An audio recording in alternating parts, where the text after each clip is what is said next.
Yes mga guys, ayan. So meron naman tayo guys na titimplay na pambato, bali isang galon. So kulay natural tan guys yung titimplay natin. So tara, timplayin muna natin guys. So ito mga guys, titimplayin na natin. Ayan. So itong white, lagay na natin sa Rosena. And lalagyan natin yan ng black mga guys. Yan. At sa pula. Ayan. So apat na kulay yan guys, pinagalo-halo natin. White, Rosena, black, saka red. Ayan mga guys. So natural tan yung tinitimpla natin dyan mga guys. Ayan.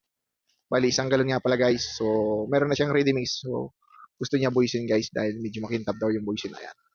So, kulang pa nga ng pula dyan guys. Linagyan ko pa. Ayan. At linagyan ko na rin ng puti para saktong isang galon na siya mga guys. Ayan o.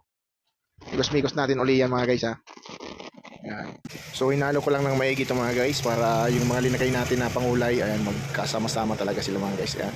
Para pag pinahid, parang talagang makinis yung pagkano natin. Ayan guys yung kulay niya oh. Ayan, natural tan mga guys. So okay na siya mga guys, yung kulay.